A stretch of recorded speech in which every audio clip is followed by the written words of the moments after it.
Set wise కూడా record చేసుకుని safe side ఉంటాం. సెట్ వైజ్ రికార్డ్ చేసుకోండి. ఇక్కడ చూడండి, engaging unskill labour footing foundation కోసం ఎఫ్వర్క్ చేసాము, పీసీసీ వేసాము. నెక్స్ట్ కాలమ్స్ అండ్ ఫుటింగ్స్ లో స్టీల్ కావాలి కాబట్టి pre measurements of steel FT 500 greens etcetera. So mat columns stirrups pedestals అన్ని రికార్డ్ చేస్తారు ఇక్కడ. సో ఫైనల్ సైన్ అయిపోయింది. ఇది ఒక సెట్ కంప్లీట్ అయిపోయింది. నెక్స్ట్ సెట్ కి వెళ్ళిపోయారు. డేట్ చూడండి ఒకసారి ఇక్కడ 12/2/2021 మనకు స్టీల్ బార్ బెండింగ్ అంతా అయిపోయింది కాబట్టి ఆ రోజు ఏఈ గారు మెజర్ చేసి ఆ రోజు రికార్డ్ చేశారు. నెక్స్ట్ డే చెకింగ్ వచ్చిన డిఈ గారు 13/2/2021 చెక్ మెజర్మెంట్ చేశారు. మరి కాంక్రీట్ ఎప్పుడు రికార్డ్ చేశారు చూద్దాం. 22/2/21 13 నుంచి 22 ఎందుకు జరిగింది? ఇవన్నీ 1 డే జరిగాయి కాబట్టి, పై నుంచి 1 డే జరుగుతూ వచ్చాయి కాబట్టి ఇవన్నీ మనకి ఫినిష్డ్ ఐటమ్ కనిపిస్తుంది కాబట్టి డిఈ గారు కనిపించినప్పుడే వచ్చి మెజర్మెంట్ చేసి ఇక్కడ రికార్డింగ్ డేట్ వేస్తారు. ఒక్కసారి కాంక్రీట్ వేసిన తర్వాత ఇక్కడ డిఈ గారు ఇంకా స్టీల్ కనిపించదు డిఈ గారికి. సో అందుకే కాంక్రీట్ కి ముందే స్టీల్ కనిపిస్తుంది కాబట్టి ఆ స్టీల్ అప్పుడే చెక్ మెజర్మెంట్ చేయాలి డిఈ గారు. ఆ తర్వాత కాంక్రీట్ ఐటమ్ అది పూర్తి చేసే వరకు అంటే రీఫిల్లింగ్ చేసేంత ముందు వరకు కూడా కాంక్రీట్ ఐటమ్ కిందంతా కనిపిస్తుంది కాబట్టి డిఈ గారు ఆ డేట్ వేసేసి అన్ని ఐటమ్స్ కలిపి ఒక దగ్గర చెక్ మెజర్మెంట్ చేశారు. అట్లా ఇది ఇలాగే ఆర్డర్ మీకు 170 ఐటమ్స్ వచ్చినా 200 ఐటమ్స్ వచ్చినా ఈ విధంగా వర్క్ బై వర్క్ సీరియస్ గా వెళ్ళిపోవాలి. రికార్డింగ్. ఇప్పుడు బిల్ చూద్దాం మనం. అసలు బిల్లు ఆ తర్వాత డివిజన్ ఆఫీస్కి వెళ్ళిన బిల్లు వాళ్ళు ఎలా డివైడ్ చేశారో చూద్దాం. ఇక్కడ చూడండి, ఒక సిసి రోడ్డు బిల్ చూపిస్తాను మీకు. ఇది వచ్చేసరికి బిల్ అబ్స్ట్రాక్ట్ ఆఫ్ లేబర్ లేదా bill abstract of waste component అని కూడా మీరు వేసుకోవచ్చు. ఎంగేజింగ్ అన్స్కిల్ లేబర్ ఫర్ ఇక్కడ మీరు రాయాలండి CC contract certificate first bill for wage అని రాసుకోవాలి. క్లారిటీగా ఎంత ఇన్ఫర్మేషన్ అయినా దీంట్లో డమ్ చేయొచ్చండి. ఎంబుక్స్ లో మనం జనరల్ గా ఏంటంటే బిల్ తర్వాత చేయాలనే ఉద్దేశంతో త్వరగా చేసి పంపిస్తుంటారు. అట్లా కాదు, మీకు ప్రశాంతంగా అన్ని ఐటమ్స్ ని ఎంబుక్స్ లో చూపించండి. సిసి ఫస్ట్ బిల్లు లేదా సెకండ్ బిల్లు లేదా ఫైనల్ బిల్లు లేదా పార్ట్ బిల్లు అలా మీరు క్లారిటీగా రాయండి. ఇక్కడ నేమ్ ఆఫ్ ద వర్క్ రాయండి, కాంట్రాక్టర్ ఏజెన్సీ ఎవరో రాయండి. ఇది బిల్ అబ్స్ట్రాక్ట్ కాబట్టి బిల్ అబ్స్ట్రాక్ట్ అని రాసి ఎంగేజింగ్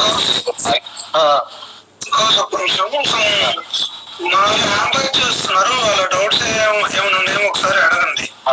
డౌట్స్ ఉంటే చెప్పండి. నెక్స్ట్ మనం బిల్కి వెళ్దాం. రికార్డింగ్ లేదా డౌట్స్ ఉంటే చెప్పండి. అంటే మీరు ఎంబుక్ కూడా మీరు ఫర్దర్ గా మీ దగ్గర ఉన్న ఎంబుక్స్ ని ఒక దాన్ని బాగా క్లియర్ స్టడీ చేయండి. ఒక చిన్న ఎంబుక్ తీసుకోండి, 5 lakhs ఎంబుక్ తీసుకోండి. ఎక్కువ అవసరం లేదు, ఎందుకంటే తక్కువ రికార్డింగ్స్ ఉంటాయి కాబట్టి. ఒక తర్వాత ఒకటి సెట్ వైజ్ మీరు కనుక స్టడీ చేసుకుంటూ పోయారంట. పేజ్ వైజ్ గట్టిగా మహా అంటే ఒక 5-6 పేజీలు ఉంటాయి. 5-6 పేజీలు మీరు స్టడీ చేస్తే క్లియర్ గా మీకు అర్థమైపోద్ది ఎంబుక్ ఎట్లా రికార్డ్ చేశారని. అట్లానే ఒక బిల్డింగ్ తీసుకోండి, ఆర్బీకేనో హెల్త్ సెంటర్ చిన్న బిల్డింగ్ తీసుకుంటే ఉన్న ఐటమ్స్ అన్ని మీరు 1 by 1 అర్థం చేసుకుంటూ వెళ్ళిపోవచ్చు. ఆ తర్వాత బిల్ అనేది డివిజన్ టు డివిజన్ మారుతుంటుంది. కొంతమంది 5% విత్డ్రాల్ చేస్తారు, కొంతమంది 10% విత్డ్రాల్ చేస్తారు బిల్లు. అదేందనేది ఇప్పుడు చూద్దాం మనము. ప్రస్తుతం మీకు రికార్డింగ్ ఏదైనా డౌట్ ఉంటే అడగండి.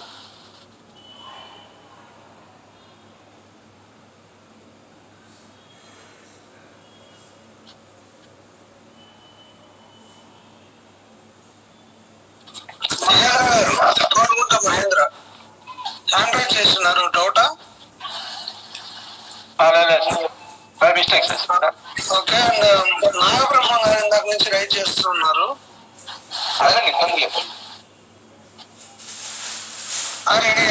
ఏదైనా డౌట్స్ ఉన్నా ఇప్పటి వరకు జరిగిన సెషన్ లో అడగండి. ఇవన్నీ షేర్ చేస్తాను. మీ దగ్గర ఉన్నాయి కూడా మీరు ఒకసారి చూసుకోండి. హలో చెప్పండి. హలో చెప్పండి.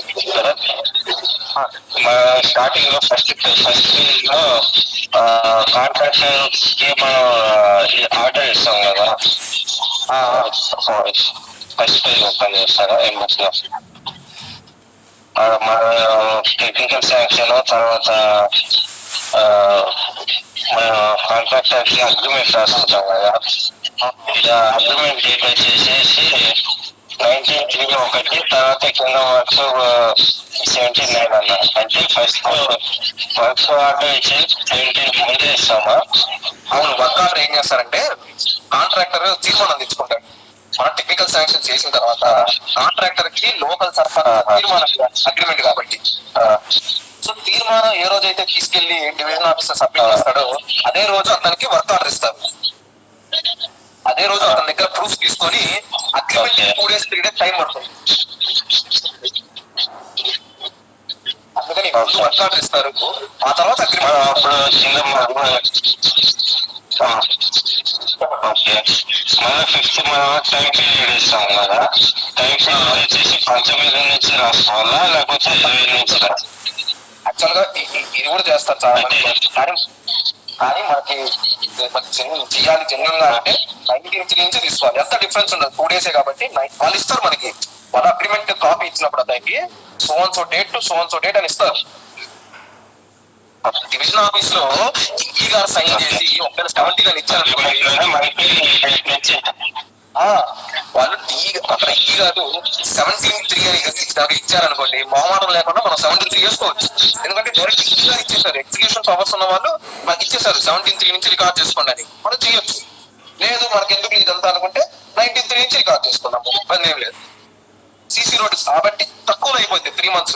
అదే బిల్డింగ్ అనుకోండి కనీసం 6 months ఇస్తారు లేదా 12 months ఇస్తారు, depending upon amount of work, extent of work. ఓకేనా? ఇబ్బంది లేదండి. మీకు కాంట్రాక్ట్ ఏం చేస్తారంటే అగ్రిమెంట్ అయిన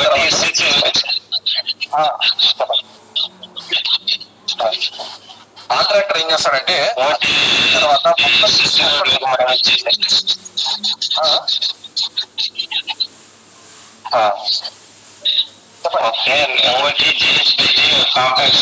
చెప్పారు కదా.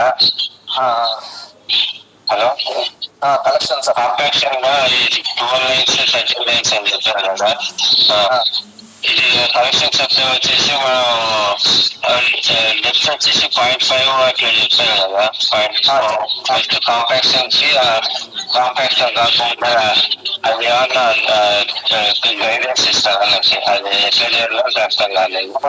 నా దగ్గర కూడా ఒక అమెండ్మెంట్ ఉంది, అమెండ్మెంట్ మీతో షేర్ చేస్తాను. అక్కడ ఏమైందంటే ఇప్పుడు మనము జిఎస్పి ఇక్కడ చూడండి సార్, జిఎస్పిలో జనరల్ గా జిఎస్పి మనము 4 meter విడ్త్ లేదా 3.3, మనం అయితే ఒక ప్లేస్ లేదు కాబట్టి 3.3 3.2 విడ్త్ చేసుకున్నాము. ఇది కాంపాక్షన్. కాంపాక్షన్ అంటే ఏంటి? కొద్దిగా మెటీరియల్ ని మళ్ళా వేసుకొని లెవెల్ గా సెక్షన్ చేసుకుంటూ చేయాలి. కానీ ట్రాక్టర్ లో తీసుకొచ్చి పడేసేటప్పుడు అంత యాక్యురేట్ గా పడేరు, యాక్యురేట్ గా ఫీల్డ్ లో పడేరు. ఆ విడ్త్ ఎంత ఆ అధికారులు ట్రాలీ విడ్త్ ఎంత అంత విడ్త్ తో పడుతూ పక్కకి పడిపోతుంటుంది. దానికి ఏం చేశారంటే ఒక అమెండ్మెంట్ చేశారు. ఆ అమెండ్మెంట్ లో ఈక్వల్ చేశారు. 2 into 0.5 అంటే 1 ప్లస్ మీరు మనం 2.5 వేస్తేనే 2.5 cubic meter అవుతుంది మనకి. ఒక యూనిట్ అయింది లూజ్, ఒక యూనిట్ అయింది. ఆ విధంగా వేశారు. చూసి పేపర్ పంపిస్తా అన్నారు.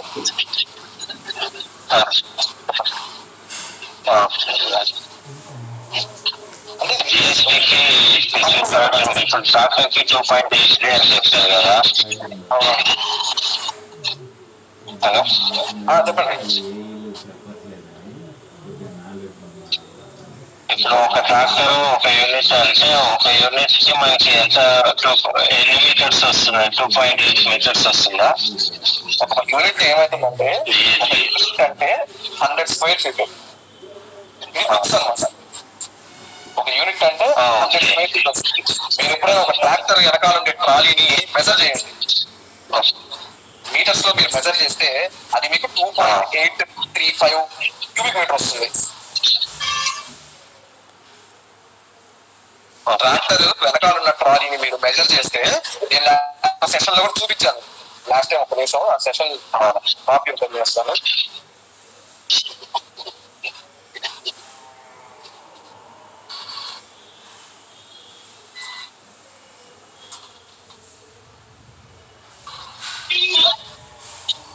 ఇది ట్రాలీ ఉంది కదా, ఈ ట్రాలీ మెజర్మెంట్స్ తీసుకుంటే ఇది మీకు ఈక్వల్ టు 2.8345 సంథింగ్ వస్తుంది.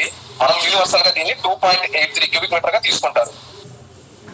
ఇది ఫిక్స్ చేసి దీన్నే 2.83, కానీ 2.83 ఏంటి ఎగ్జాక్ట్ గా ఈ మెజర్మెంట్స్ తో కనుక మెటీరియల్ తీసుకొస్తే అది 2.83, కానీ ఇందులో లూజ్ ఉంటుంది, వాయిడ్స్ ఉంటాయి, డైరెక్ట్ మెటీరియల్ ని ఇంకొక వెహికల్ ద్వారా మెటీరియల్ ఇందులో డంప్ చేస్తారు. దాని మీద కాంపాక్షన్ చేయరు కాబట్టి లూజ్ ఉంటుంది. కాబట్టి మనము 2.5 తీసుకుంటాం సేఫ్ సైడ్ గా. ఎక్కువ మెటీరియల్ తీసుకుంటే రేపు మనకు అక్కడ సరిపోదు. మనం ఇందులో ఎక్కువ మెటీరియల్ వచ్చింది అని ఇమాజిన్ చేసుకుంటే అక్కడ మనకు మెటీరియల్ సరిపోవచ్చు. తక్కువే వచ్చిందని చెప్పేసి ఇంకొక ఎక్స్ట్రా కనుక తగ్గుకుంటే మెటీరియల్ మిగిలిన మనకి ఇబ్బంది లేదు. కొద్దిగా మెటీరియల్ మిగిలిన మనకి ఇబ్బంది లేదు. కానీ మెటీరియల్ అయిపోయిందంటే మాత్రం వాళ్ళ కాంట్రాక్టర్ మన మీద పడతాడు. నువ్వు చెప్తే తీసుకొచ్చాను కదా, నువ్వు ఇంతే చెప్పావు కదా, ఇప్పుడు ఎందుకు సరిపోలేదు, నువ్వు చెప్పినంతే మన ప్రమోషన్ చేస్తున్నాం కదా అని అంటాడు. మనం సేఫ్ సైడ్ ఉండడం కోసం ఇలా 2.5 మనం మెజర్ చేసుకుంటాం లూజ్ ని. అంటే ఇప్పుడు ఏఎస్బికి 2.8 వస్తుంది, శారీకి అట్లా వచ్చినప్పుడు చేంజ్ చేస్తుంది కదా. దానికి కూడా మనము ట్రాలీ మార్కెట్ అదే ట్రాలీ వచ్చేసి మనకు అదే మనకి వచ్చే మెటీరియల్ ఏంటంటే డెన్సిటీ వైజ్ వస్తుంది. క్యూబిక్ మీటర్ కి ఇంత కేజెస్ వస్తాయి అనేది అది డెన్సిటీ. మనం దాంతో పని లేదు. మనకి ఎంత వాల్యూమ్ ఆఫ్ మెటీరియల్ వస్తుంది అనేది సైడ్ కి మనకు అదే ట్రాలీలో జిఎస్బి తెస్తాడు, సపోజ్ శాండ్ తెస్తాడు లేదా మెటల్ తీసుకొస్తాడు. తీసుకొచ్చి అన్ని ఐటమ్స్ కూడా 2.8 మీటర్ తీసుకొస్తాడు. వాల్యూమ్ 2.8 క్యూబిక్ మీటర్ అనే దాంట్లోనే వాడు ఫిల్ చేసుకొని తీస్తాడు. అది వాల్యూమ్. కానీ డెన్సిటీ అంటే ఏంటంటే ఆ మెటీరియల్ యొక్క డెన్సిటీ. క్యూబిక్ మీటర్ కి ఎన్ని కేజెస్ వస్తుంది అనేది దాని డెన్సిటీ.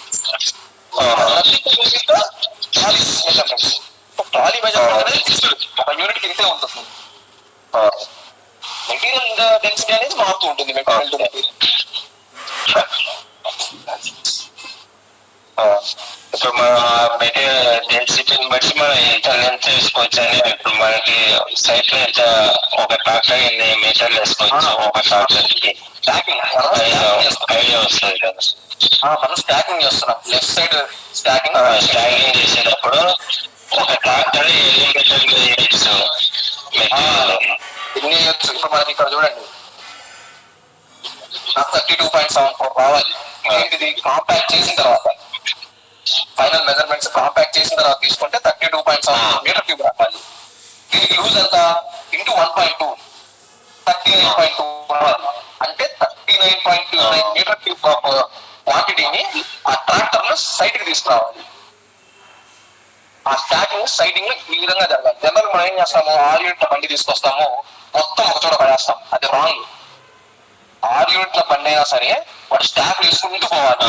అంటే తర్వాత స్టాక్ ని వాడు ఎవ్రీ 2 మీటర్స్ కో 5 మీటర్స్ కో ఆ స్టాక్ వేసుకుంటూ పోతేనే మనకు ఈజీగా రేపు స్ప్రెడ్డింగ్ జరిగింది.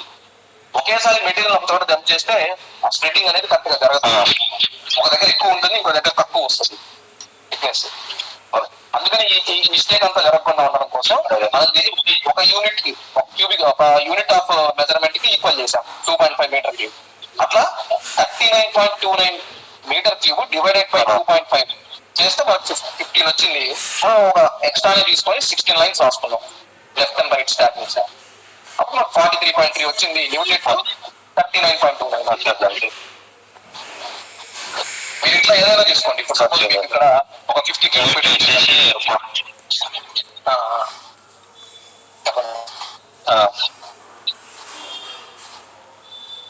ఒకటి ఓ డౌట్ ఏంటంటే బిల్డింగ్స్ లోకి వచ్చేసరికి స్టీల్ తీసుకుంటాం. Steel pre measurement of steel తీసుకుంటాము. దానికి వచ్చేసి మన బాటం నుంచి మెజర్మెంట్స్ స్టీల్ తీసుకుంటాము. ఇప్పుడు ఫస్ట్ గ్రౌండ్ ఫ్లోర్ వరకు ఒకటి అనుకుంటే ఎండింగ్ వరకు స్టీల్ తీసుకుంటాము. అదే ఫస్ట్ ఫ్లోర్ అన్నప్పుడు ఎక్కడ వరకు తీసుకోవాలా స్ట్రిక్ట్లీ మెజర్మెంట్ ఆఫ్ స్టీల్?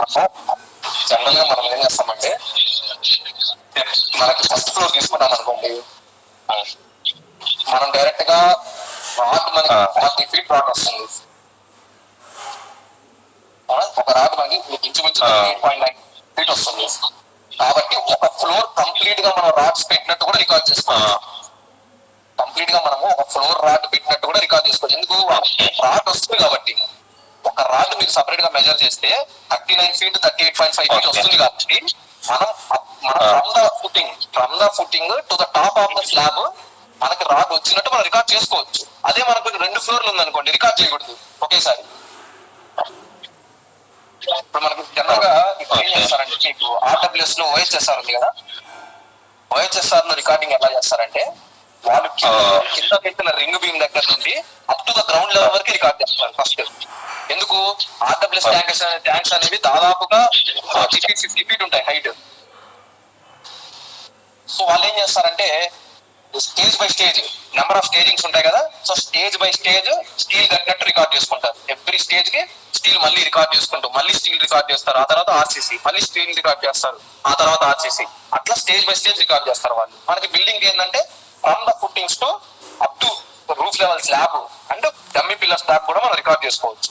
లేదు నాకు ఎందుకు ఇదంతా అనిపిస్తే మీరు up to ground level up to plinth beam level వరకైనా రికార్డ్ చేసుకోవచ్చు, తర్వాత మళ్ళీ ఫర్దర్ గా రికార్డ్ చేసుకోవాలి.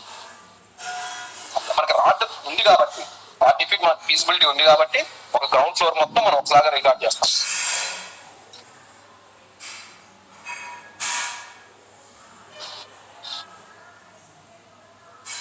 ఓకేనా?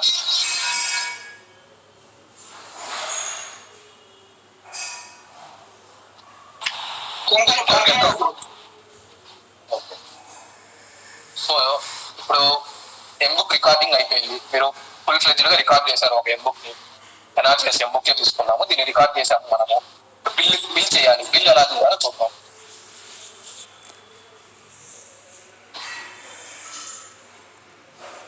చూడండి,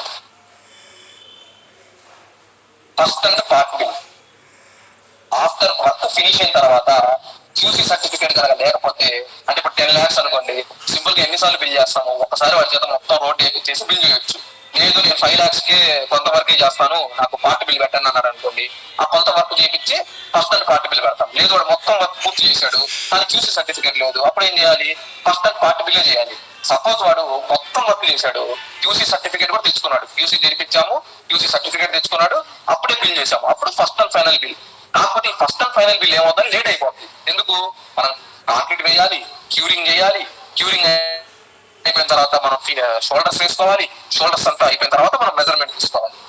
ఇదంతా చేసేసరికి ఆ తర్వాత మళ్ళీ మనం క్యూసీని పిలిపించుకొని వాళ్ళు కోర్ కటింగ్ చేసి, వాళ్ళు మళ్ళీ కోర్ కటింగ్ దగ్గర స్ట్రెంత్ డిఫైన్ చేసి మనకు క్యూసీ సర్టిఫికేట్ ఇచ్చేసరికి లేట్ అయిపోతుంది. కాబట్టి కాంట్రాక్టర్స్ బిల్లింగ్ గా ఉంటే లేట్ చేయొచ్చు, లేదు మాకు ముందు పార్ట్ బిల్ చేసేయండి అన్నారంటే ఆ క్యూసీ సర్టిఫికేట్ లేకపోయినా సరే పార్ట్ బిల్ చేయొచ్చు. ఇది అన్ని సందర్భాల్లో కుదరదు.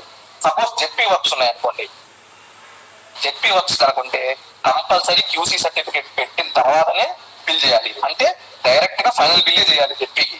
జెడ్పీకి ఎటువంటి పార్ట్ బిల్స్ ఉండవండి, గుర్తుపెట్టుకోండి. జెడ్పీ వర్క్ చేయాలి అనుకుంటే కంపల్సరీ క్యూసీ సర్టిఫికేట్, క్యూసీ చూపించి క్యూసీ సర్టిఫికేట్ తీసుకొని ఆ తర్వాత మాత్రమే ఫైనల్ బిల్ చేయాలి. అదర్ దాన్ ఇప్పుడు సపోజ్ ఎన్ఆర్జీ చేస్తుంది మనకి, ఇప్పుడు నాకు తెలిసి కొన్ని పంచాయతీలకి 40 lakhs కూడా ఇచ్చారు, కొత్తగా శాంక్షన్ అవుతుంది, 40 lakhs కూడా ఇచ్చారు. వాడు మొత్తం 40 lakhs వర్క్ చేసి ఆ తర్వాత పెట్టుకోవాలంటే వాడంత క్యాపబుల్ ఉండొచ్చు ఉండకపోవచ్చు, కాంట్రాక్టర్ ముందుకు రావచ్చు ముందుకు రాకపోవచ్చు. అప్పుడు ఏం చేస్తాడు? ఒక 200 meters ఒక 250 meters రోడ్ వేస్తాడు ఒక 10 lakhs కి. ఆ 10 lakhs నాకు రికార్డ్ చేయండి అంటాడు, లేదా 20 lakhs నాకు రికార్డ్ చేయండి బిల్ చేయండి అంటాడు. అతన్ని మనం ఆ 20 lakhs కి క్యూసీ చూపించాగా, వర్క్ అంతా పూర్తి అయితే కదా క్యూసీ చూపిస్తాము. సో అప్పుడు మనం ఫస్ట్ అండ్ పార్ట్ బిల్ చేయొచ్చు. ఇప్పుడు చూడండి, ఇక్కడ పూర్తి చేసి మనము బిల్ చేసామే అనుకోండి,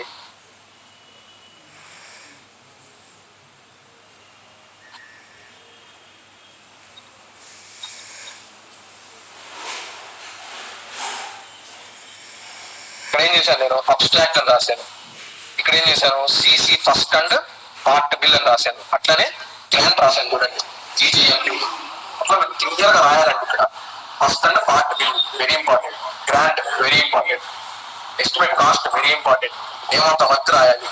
ఇక్కడ చూడండి ఎవరు ఎక్స్క్యూజ్ చేశారు? Chairman operation work committee Cheekalapadu. ఈ పేరుతో అగ్రిమెంట్ తెచ్చుకుంటారు కాబట్టి అదే పేరు ఇక్కడ నేను రాశాను. ఆ తర్వాత సో ఐటమ్స్ ఏంటి?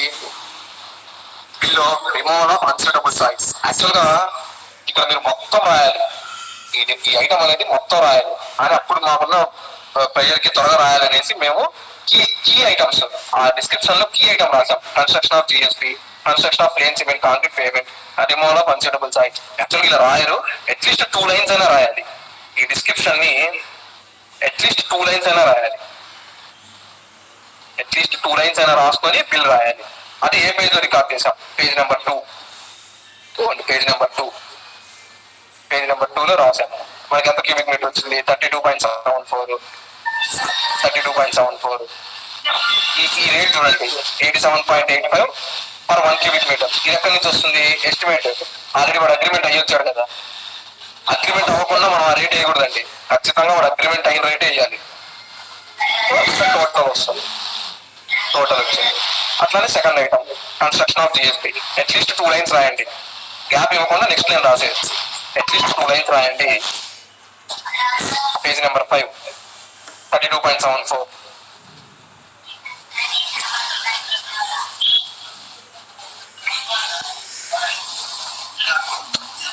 1859.71 per 1 cubic meter. ఎట్లా వచ్చింది చూడండి, 1859.71 per 1 cubic meter. ఇంత అమౌంట్ వస్తుంది, ఆ అమౌంట్ ఇక్కడ వేసాం.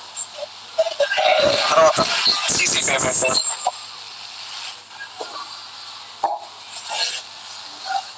సో ఇది కూడా ఎస్టిమేట్ లో ఉంది, ఈ యూనిట్ రేట్ ఉంది, మనకి ఇంత టోటల్ వస్తుంది. సో టోటల్ ఇక్కడ వేసాం. ప్లస్ ఇంకేం వేయాలి, ఇక్కడ చూపించాలి ఎన్ఏసి చార్జెస్. ఎస్టిమేట్ లో ఉంది కదా, ఎన్ఏసి చార్జెస్ 0.1 423 రూపీస్, అది నేను ఇక్కడ చూపించాను. And also GST 18%. అతను జిఎస్టీ తెచ్చుకుంటాడు కాబట్టి ఈ పేమెంట్ అతనికి అవుతుంది కాబట్టి అది కూడా మనము జిఎస్టీ చార్జెస్ తో చూపించాం సపరేట్ గా. మరి ఇక్కడ ఇంకొకటి ఉంది, సీనరీస్ అని ఉంది. మరి నేను ఇక్కడ సీనరీస్ చూపించలేదే, అది కూడా చూపించవచ్చు, అది కూడా మీరు ఇక్కడే చూపించవచ్చు. నేను సపరేట్ గా ఇంకో పేజ్ లో చూపించాను, మీరు ఇక్కడైనా చూపించవచ్చు. చూపించి ఆ అమౌంట్ ఇక్కడ రాసి sceneries recorded in so and so page అని ఇక్కడ రాసుకోవాలి.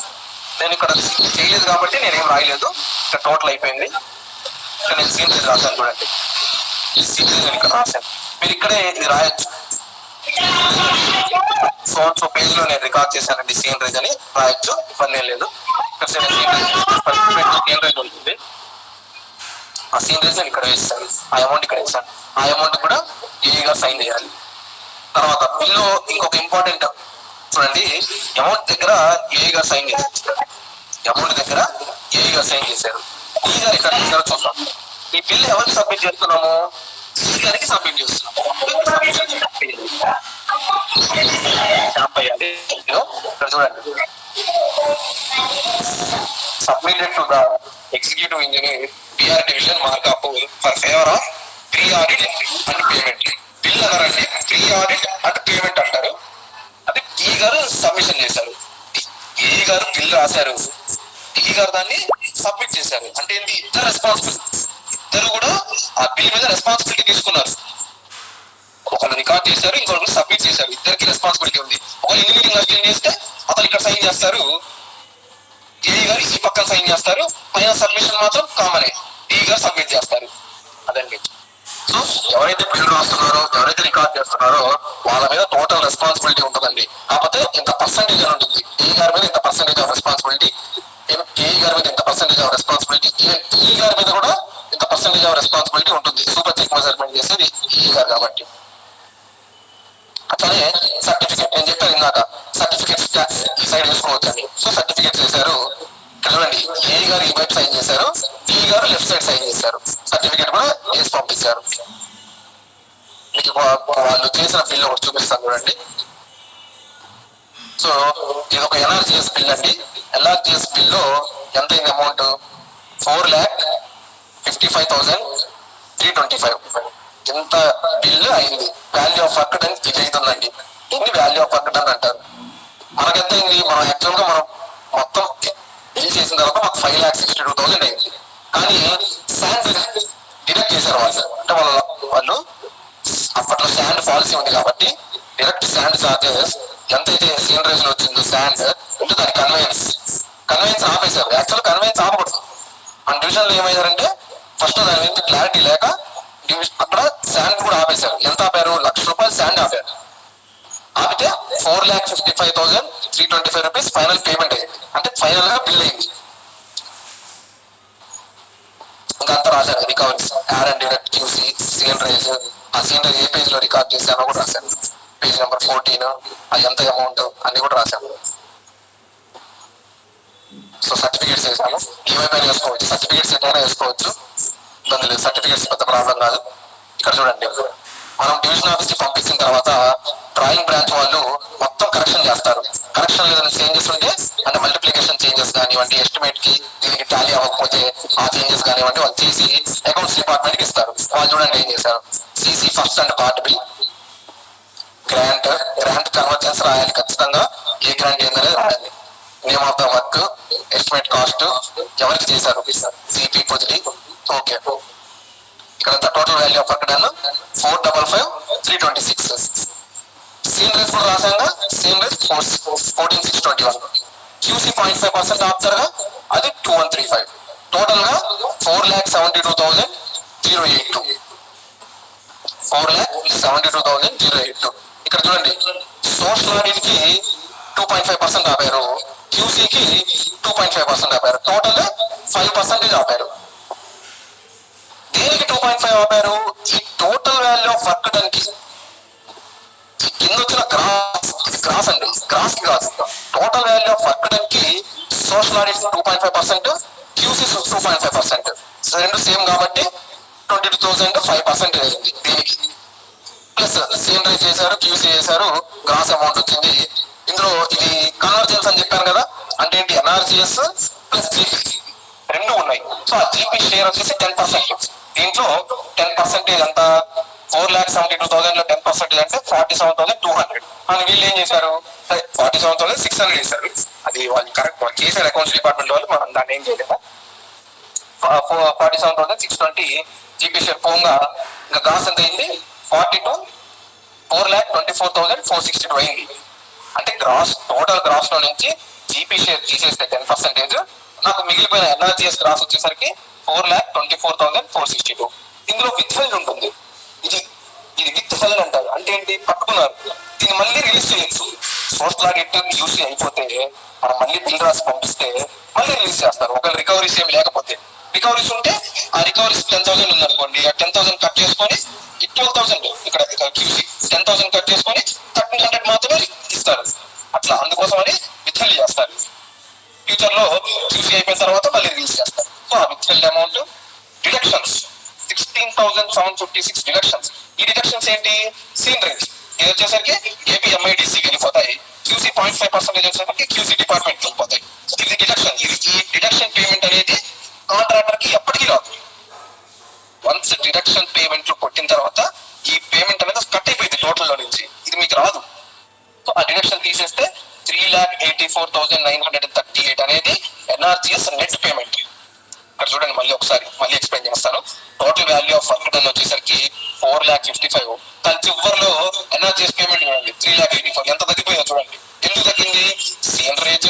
ఓకే, ఎందుకు తగ్గిందంటే ఇందులో 10% జీపీ షేర్ తీశారు. సో అది మళ్ళీ ఇస్తారు. ఆ జీపీ షేర్ కూడా ఇంకో పాస్ ఆర్డర్ వేసి ఇస్తారు. ఇది మనం చూసుకోవాలి. ఈ గ్రాస్ వచ్చేసరికి 4,24,000 గ్రాస్ అయినప్పటికీ కూడా 3,84,000 మాత్రమే నెట్ అయింది. ఎందుకు, ఇందులో విత్ హెల్డ్ కొంత అమౌంట్ విత్ హెల్డ్ చేశారు. మీకు ఫ్యూచర్ లో ఏదైనా రికవరీస్ ఉంటాయి కాబట్టి మళ్ళీ అవన్నీ చూపించుకొని విత్ హెల్డ్ అమౌంట్ రిలీజ్ చేస్తారు. ఈ 16,000 cuttings, sale rate cuttings, QC 0.5 cuttings వెళ్ళిపోతాయి, కన్సర్న్ డిపార్ట్మెంట్స్ వెళ్ళిపోతాయి. వెళ్ళిపోయిన తర్వాత ఇంకా ఇది గ్రాస్ అనమాట. ఈ పేమెంట్ కి మాత్రమే కాంట్రాక్టర్ కి పేమెంట్ చేస్తారు. ఎట్లా చేశారు చూడండి. Cost for rupees 4,24,000. ఇక్కడ చూడండి, cost for rupees 4,24,000, out of which pay 3,84,000. So out of which 3,84,000 మాత్రమే పేమెంట్ చేస్తున్నాం. ఎందుకు వాళ్ళు చెప్పాలి, మనం కాంట్రాక్టర్ మన దగ్గరకు వస్తాడు, ఇక్కడ ఏంటండి 4,24,000 ఉంది, నాకేంటి 3,84,000 చేశారు, మీరు తప్పు చేశారు అంటాడు. కాదండి, దానికి విత్ హెల్డ్ ఉంటుంది, ఎంత అమౌంట్ విత్ హెల్డ్ చేశారు, ఈ అమౌంట్ మీకు వస్తాయి. క్యూసీ అయిపోయి సోషల్ ఆడిట్ అయిపోతే ఈ అమౌంట్ మీకు వస్తాయని చెప్పాలి. డిడక్షన్ అంటే ఇక రాదు. ఎందుకు రాదు అదేందని అడుగుతాడు, అది చూపించాలి. ఆ డిడక్షన్ అంటే సీనరీస్ అండి, ఇది డైరెక్ట్ గా మైనింగ్ వాళ్ళకి వెళ్ళిపోతుంది. క్యూసీ 0.5% క్యూసీ మెయింటెనెన్స్ వెళ్ళిపోతుంది అని చెప్పాలి. సో ఇక్కడ చూడండి, పాస్డ్ ఫర్ ఇది gross, out of which this is net payment. అది రాస్తారు ఇక్కడ రూపీస్ 3,84,938. ఎవరికి పేమెంట్ చేస్తున్నారు, జీపీ పొదిలి. రేపొద్దున మీ జీపీ ఉంటే మీ జీపీకి వెళ్ళిపోతాయి. ఆ అకౌంట్ నెంబర్ వేస్తారు. సో త్రూ ఎఫ్టీఓ నెంబర్ ఎంత పేమెంట్ అయింది అంటే ఎఫ్టీఓ నెంబర్, సీనరీస్ ఎంత కట్ అవుతుంది, విత్ హెల్డ్ ఎంత, సీనరీస్ ఎంత ఇక్కడ రాస్తారు. సో ఎఫ్టీఓ నెంబర్ వస్తుంది, డేట్ ఆఫ్ ఎఫ్టీఓ వస్తుంది, కింద ఈఆర్ సైన్ చేస్తారు. టీ గారు సైన్ చేసి ఇవన్నీ కూడా అకౌంట్స్ వాళ్ళు ఇనిషియల్ వేసిన తర్వాత టీ గారు సైన్ చేస్తారు. దీనికి ఆన్లైన్ లో పేమెంట్ చేసేస్తారు. గవర్నమెంట్ దగ్గర అమౌంట్ ఉన్నప్పుడు ఈ ఎఫ్టీఓ ఈ పేమెంట్ అమౌంట్ అతనికి పడుతుంది. ఎగ్జాక్ట్ గా ఈ అమౌంట్ పడుతుంది. ఇందాక మనం వడాపాడ అని చెప్పాం. జీపీ షేర్ లో 47,620 ఇస్తారని చెప్పాం కదా, అది చూద్దాం. ఇదిగోండి జీపీ షేర్ కి ఇంకొక ఎఫ్టీఓ వేస్తాడు. CC first and part bill total value of 47,620 అంటే ఈ 10%. ఈ 47,620 10% దాంట్లో డిడక్షన్స్ అంటే అతనికి రావు. అది మర్చిపోండి, ఇంకా డిడక్షన్స్ అనేవి రావు. ఏంటి డిడక్షన్స్? దానికి సబ్ క్లాస్ చేసుకుంటే IT 2% 952 rupees, cess 1% 476 rupees, NAC 0.1% 48 rupees. So total గా 1476 రూపీస్ ఇది రావు. మైనస్ చేస్తే నెట్ ఈ పేమెంట్ అంటే అది ఇక్కడ రాస్తారు వాళ్ళు. MP number, special officer GP అంటే ఇక్కడ సర్పంచ్ ఉండే sarpanch. So passed for rupees net payment is payable to the special officer GP పొంది by the way of GP cheque. అంటే జీపీలో చెక్ రాయాలి. అన్ని చిన్న డిడక్షన్స్ 200 జీపీ గ్రాంట్ ఉంది. ఓకే, ఈగా సైన్ చేశారు. ఇది తీసుకో జీపీలో చెక్ ఎవరి పవర్ ఉంటుంది? సర్పంచ్ లేదా స్పెషల్ ఆఫీసర్, పంచాయత్ సెక్రటరీ. వాళ్ళకి చూపిస్తాడు, ఎందుకంటే నాకు ఇట్లా జీపీ పేమెంట్ ఉంది, నాకు అమౌంట్ ఇవ్వండి అని చెప్తాడు. చెక్ రాసి ఇవ్వండి అని చెప్తాడు. అప్పుడు పంచాయత్ సెక్రటరీ ఏం చేస్తారంటే ఇదంతా చెక్ చేసి ఓకే ఈ గారు కూడా సైన్ చేశారు, ఈ గారు సైన్ చేయకపోతే ఇవ్వరు. ఈ గారు కూడా సైన్ చేశారు కాబట్టి ఇక్కడ ఒక స్టాంప్ వేస్తాడు. పెయిడ్ అని ఒక స్టాంప్ వేస్తాడు. స్టాంప్ మీద అతను స్పెషల్ ఆఫీసర్ సైన్ చేసి ఎంత అమౌంట్ చెక్ ఇస్తున్నారు అనేది రాసి ఇక్కడ స్టాంప్ వేస్తారు. ఏ డేట్ కి చెక్ ఇస్తున్నారో రాసి ఇక్కడ స్టాంప్ వేసి సైన్ చేస్తారు. అప్పుడు ఆ స్టాంప్ ఉంటేనే అతనికి జీపీ పేమెంట్ జరిగిందని. ఇక్కడ చూడండి స్టాంప్ లేదు. 2020లో ఈ గారు సైన్ చేశారు కానీ ఇక్కడ స్టాంప్ లేదు చూడండి. అంటే ఈ పేమెంట్ ఇప్పటికీ కూడా జరగలేదు. పొదిలి నగర పంచాయతీ అయిపోవడం వల్ల ఇప్పటికీ కూడా జీపీ పేమెంట్ అనేది ఇవ్వలేదు. అది ప్రస్తుతం కోర్టు కేసులో ఉంది. సో చూడండి ఇక్కడ ఒకవేళ పేమెంట్ చేస్తుంటే పెయిడ్ అని ఒక స్టాంప్ వేస్తారు. వేసి అతనికి చెక్ రాసి ఇచ్చేస్తారు. అతను డ్రా చేసుకుంటాడు, ఇంకా అయిపోతుంది అట్లా. So NREGS 90%, 10% GP. ఈ విధంగా ఇప్పుడు ప్రస్తుతానికి 100% ఎన్ఆర్జీఎస్ ఇస్తున్నారు కాబట్టి మీకు ఈ పాస్ ఆర్డర్ తో పెద్దగా పని లేదు. ఎందుకు చెప్తానంటే 2014 to 2019 లో చాలా వర్క్లు ఉన్నాయి ఎన్ఆర్జీఎస్ ప్లస్ జీపీ. వాళ్ళకి చాలా వరకు పేమెంట్లు అవ్వలేదు. వాళ్ళు వస్తారు మన దగ్గరికి, బాబు నాకు అవ్వలేదు ఒకసారి చూసి చెప్పండి. ఇదే పద్ధతి. ఎస్డిఎఫ్ అయినా డిఎంఎఫ్ అయినా ఇక్కడ స్టాంప్ ఉంటేనే పేమెంట్ జరిగినట్టు. స్టాంప్ లేకపోతే బాబు నీకు పేమెంట్ జరగలేదు, నువ్వు మళ్ళీ నీకు బిల్లు వేసి మన గవర్నమెంట్ నుంచి ఆర్డర్ వస్తే చేసిస్తామని చెప్పడం. ఇంత వస్తుందని చెప్పాలి, ఇంత పేమెంట్ వస్తుందని చెప్పాలి. మనం గ్రాస్ చెప్పకూడదు, నెట్ చెప్పాలి. వాళ్ళకి ఎంత పేమెంట్ పడుతుందో గ్రాస్ కూడా చెప్పొచ్చు, అందులో కటింగ్స్ పోతాయని చెప్పాలి. దీంతో ప్రస్తుతానికి మనకు అవసరం లేదు, పూర్తిగా ఎన్ఆర్జీఎస్ ఇస్తారు కాబట్టి ఇది ఇంపార్టెంట్. ఈ క్యాలిక్యులేషన్ చాలా ఇంపార్టెంట్. మనం వాళ్ళకి చెప్పాలి కదా. అకౌంట్స్ వాళ్ళు ఇక్కడ 2.5 ఆపారు, ఒక్కోసారి 5% ఆపుతారు. కొన్ని డివిజన్ లో ఈ గారు 5% ఆపమని చెప్తారు. అప్పుడు ఈ టోటల్ వాల్యూ ఆఫ్ అక్కడికి 5% ఆపుతారు. అంటే ఇది ఇంకా తగ్గిపోతుంది. మరి అంటాడు ఏంటంటే మీరు టోటల్ వాల్యూ ఆఫ్ అక్కడనేమో 4,55,000 ఉంది, నాకు చేతికేమో 3,50,000 3,00,000 ఇస్తున్నారు, ఇంత కట్టింగ్ ఏందని అంటాడు. అయ్యా బాబు దానికి ఇంత కట్టింగ్ ఇదైంది, సోషల్ లైట్ కింద కట్ చేశారు, క్యూసీ కింద కట్ చేశారు, జీపీ షేర్. ఒకవేళ జీపీ షేర్ లేకపోతే ఈ అమౌంట్ కూడా ఇక్కడ యాడ్ అవుతుంది. అది చెప్తాం మనం, ఇంత కట్ చేశారు కాబట్టి నీకు ఇంత వస్తుంది. మనం చేసిన తప్పేం లేదు, అకౌంట్స్ వాళ్ళు ఇట్లా చేసి ఇచ్చారు అని చెప్పాలి మనం. ప్రజెంట్ అయితే 2.5 ఆఫ్ అని ఉంది. 2.5 కంటే ఎక్కువ ఆఫరు. కొన్ని డివిజన్స్ లో కొన్ని డిస్ట్రిక్ట్స్ ఏంటంటే 5% ఆపుతున్నారు. అది depends upon division and district. అది అండ్ ఇందాక మనము లేబర్ వేజ్ బిల్ ఒకటి చూద్దాం. ఇందాక వేజ్ రికార్డ్ చేశారు కదా, ఇవ్వండి 6.4 క్యూబిక్ మీటర్ వేజ్ రికార్డ్ చేసి ఇక్కడే బిల్ రాశారు చూడండి. ఏ గారు ఇక్కడే బిల్ రాశారు. ఎందుకు రాశారంటే ఇమీడియట్ గా నెక్స్ట్ ఇక్కడ సెకండ్ పేజ్ లో రాశారు. థర్డ్ పేజ్ లో పాస్ ఆర్డర్ చేశారు. అయితే మనం పేజ్ వదిలేయాలి. ఈ పేజ్ మొత్తం మనం వదిలేసి నెక్స్ట్ పేజ్ లో మనం రికార్డింగ్ చేయాలి. ఈ పేజ్ లో డివిజన్ వాళ్ళు బిల్ వేసుకుంటారు, అకౌంట్స్ వాళ్ళు ఇక్కడ బిల్ వేసుకుంటారు. ఇక్కడ చూడండి ఈ బిల్ యాక్చువల్ ఇక్కడ రాయాలి. ఇక్కడ రాసి నెక్స్ట్ పేజ్ లో ఈ పాస్ ఆర్డర్ పేజ్ వదిలేయాలి. ఇక్కడే రాశారు. ఇట్లా చేయకూడదండి. మీరు మాత్రము ఖచ్చితంగా నెక్స్ట్ పేజ్ లో బిల్ రాయండి. ఇక్కడ చూడండి బిల్ రాశారు, బిల్ అబ్స్ట్రాక్ట్. ఇదంతా రాశారు, ఈ ఐటమ్ మొత్తం ఇక్కడ రాశారు. 6.4 క్యూబిక్ మీటర్ ఇక్కడ ఏదైతే వచ్చిందో ఆ 6.4 క్యూబిక్ మీటర్ 124.24 అనేది అప్పటి ఎన్ఆర్జీఎస్ మీటర్ క్యూబ్ రేట్ కాబట్టి ఆ మీటర్ క్యూబ్ రేట్ వేశారు. ఈజ్ ఈక్వల్ టు మాకు 795 రూపీస్ వచ్చాయి. ఇక్కడ డివిజన్ వాళ్ళు మస్టర్ నెంబర్ అమౌంట్ అని వేస్తారు. ఇది కాంట్రాక్టర్ కి రాదు, ఇది ఆ మస్టర్ ఎవరైతే మస్టర్ పేమెంట్ పడతారో వాళ్ళ అకౌంట్ లో పడతాయి. కరువు పని ఎవరైతే చేసి ఆ పనికి చేస్తారో వాళ్ళ అకౌంట్ లో పడతాయి. వాళ్ళ వర్క్ ఏది కూడా ఇక్కడ ఉంటుంది. So total value of work ఏమో ఆన్లైన్ లో 820 రూపీస్ ఉంది. సో ఇంత పేమెంట్ 852 నెట్ పేమెంట్ పే చేసామని స్టాంప్ వేసి ఈగా సైన్ చేస్తారు. ఆబ్వియస్లీ ఇది ఈ ఎఫ్టీఓతో ఆ పేమెంట్ పడిపోయి ఉంటుంది ఆల్రెడీ, ఎందుకంటే ఆన్లైన్ లో డైరెక్ట్ గా కొట్టేదే కాబట్టి ఈ పేమెంట్ పడుతుంది. ఈ పేమెంట్ కాంట్రాక్టర్ కి రాదు, నెగ్లిజిబుల్ అమౌంట్ కాబట్టి దీని గురించి వాళ్ళు పెద్ద పట్టించుకోరు. కాకపోతే మనం అయితే ప్లేస్ వదిలేయాలి. ఫస్ట్ మనం ఇది రికార్డ్ చేయాలి, నెక్స్ట్ పేజ్ లో బిల్ రికార్డ్ చేయాలి, మూడో పేజ్ లో ఖాళీగా వదిలేయాలి. వదిలేసి నెక్స్ట్ ఇంకా మనం మెటీరియల్ జిఎస్పి సిసి రికార్డ్ చేసుకోవాలి. మొత్తం కలిపి మనం బిల్ పంపిస్తే వాళ్ళు ఇట్లా పాస్ ఆర్డర్లు వేసుకుంటారు. ఇది మాత్రం ఖచ్చితంగా మర్చిపోవద్దు. ఒక్కసారి మీరు అన్స్కిల్డ్ లేబర్ రాస్తే నెక్స్ట్ పేజ్ లో అన్స్కిల్డ్ లేబర్ బిల్ ఖచ్చితంగా రాయండి, అక్కడే రాసేయండి. రికార్డింగ్ అయిపోవాలి, నెక్స్ట్ పేజ్ లో బిల్ అయిపోవాలి, ఆ తర్వాత పేజ్ లో పాస్ ఆర్డర్ ఒక పేజ్ వదిలేసుకోవాలి. వాళ్ళు పాస్ ఆర్డర్ వేసుకుంటారు.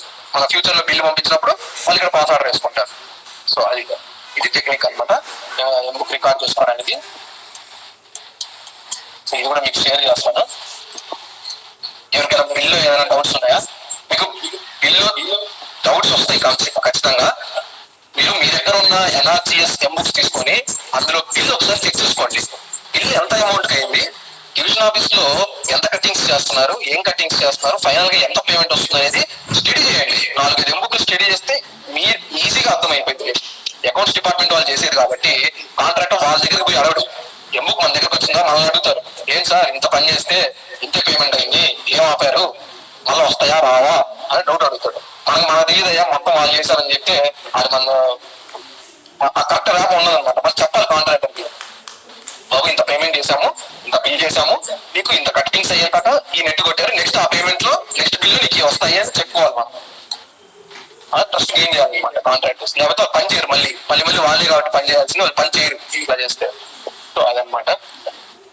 జిఎస్పి కూడా నేను జిఎస్పి బిల్ లేదు, మీరు ఎంబుక్స్ ఒకసారి చెక్ చేసుకోండి. ఏమైనా డౌట్స్ ఉన్నాయా?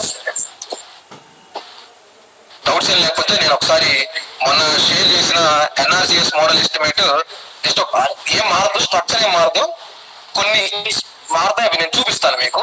అంటే మొన్న ఎస్టిమేట్ యాజ్ గా అదే ఎస్టిమేట్ ఇవ్వచ్చు, బట్ ఎన్ఆర్జిఎస్ కి కొన్ని ప్రొవిజన్స్ మారుతాయి కాబట్టి ఆ ప్రొవిజన్స్ ఎక్స్ప్లెయిన్ చేస్తాను. ఏమైనా డౌట్స్ ఉంటే చెప్పండి ఎంబుక్ రికార్డింగ్ మీద. ఇది అయిపోతే మనం ఈ ఎస్టిమేట్ ఒకటి చూసుకొని క్లోజ్ చేద్దాం.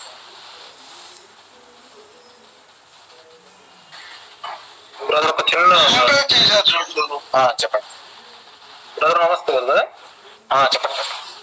ఇప్పుడు మనం ఏంటంటే ఇప్పుడు ఎంబుక్ రాస్తాము యాజ్ ఎ బిల్ గా క్వాంటిటీ వైజ్. తర్వాత ఏం చేస్తామంటే బిల్ అబ్స్ట్రాక్ట్ బిల్ రాసేటప్పుడు ఎంబుక్ లో బిల్ అబ్స్ట్రాక్ట్ అనేది ఒక ప్రిపేర్ చేసుకోవచ్చు. అంటే మా టీం వాళ్ళు మన మామూలుగా ఓకే ఎవరైనా ప్రిపేర్ చేస్తారు.